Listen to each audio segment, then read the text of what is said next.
Oyo ye Narada Hawa. Yenzi Narada Hawa.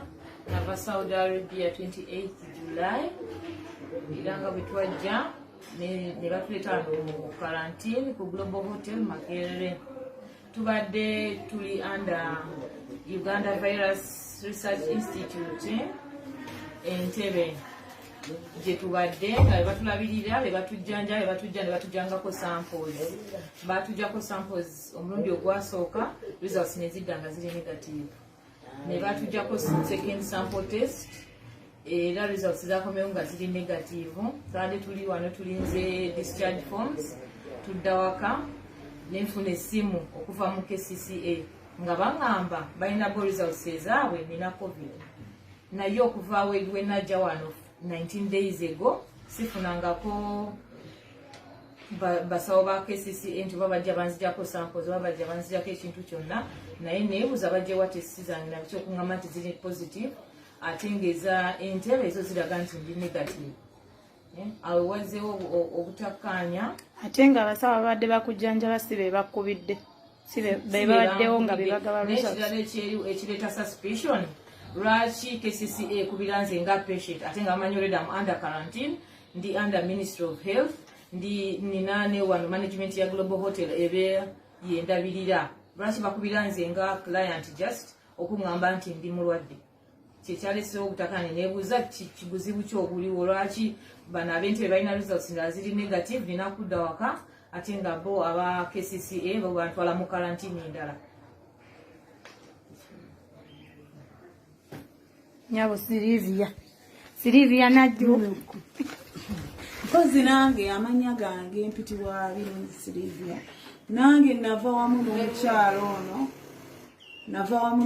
ono okuva Saudi Arabia nga tubeera wamu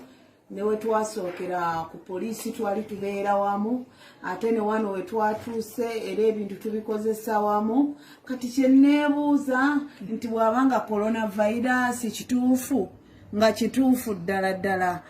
naffe ono omukyala amulina ekitegeeza naffe abasula naye tuba tumulina kuba ebintu tubadde tukozesa naye we bajja ne bagamba nti ate batwalako oyo coronavirus mba simutegeera era simulabangako kozi ng'olumba oluzzi olwo lupya naye ate nga luttalumu balala tetumanyi gye batwala testi zetumanyi bazitwala Entebbe gye bazikolerako naye bano abajja aba KCCA tetuba tujjangako medical yaabwe tusaba buyambi buli awulirira akavidiyo kano buli waali tusaba buyambi Museveni tusaba buyambi twakomawo kulonda era nga tumanyi nti gwe pulezidenti waffe.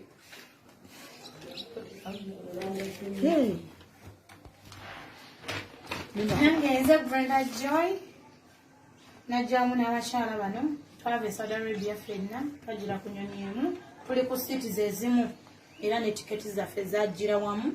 naye twatuka wano ne batukarantininga for 14 days bwetwamala 14 days ne batandika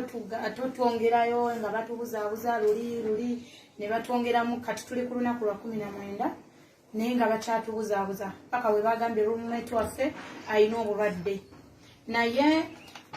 nalabye nga kiringa ekirimu oba omupango nga kiringa kyebapanze obupanzi kubanga roommate waffe ayinza atya okubeera n'obulwadde obuyitira mu mpewo tukozesa ebintu byebimu tusula mu ruumu y'emu tewaliwo space yonna gye tulina gye tugamba nti oba twewa space naye ng'ate ffe tuli balamu ze ndaba nga tekisoboka. Ekyokubiri ku information eyaddewe wa manager akulira ekifo kye tulimu wano ku Garden Court yatuwadde message eraga nti naye talina kyamanyiiko ku ssimu yakubiddwa omukyala gwe bagambye omulwadde ng'alaga talina kyamanyiiko babadde bamubuzaabuza era n'abasirikale OCCID yazze naye yabadde yeemulugunya era neyo gundi tugiina nga beemulugunya beebuuza baba KCC bajjewa information eyo bajjewa empapula ezo bajjewa obujjanjabi test gye bagamba nti gye bakolako omukyala kubanga omukyala yadde ali mu kufuna empapula ze ffenna twafunye empapula zaffe ffenna twazifunye naye mukugaba empapula nga bazigaba empapula bazizaawo basoma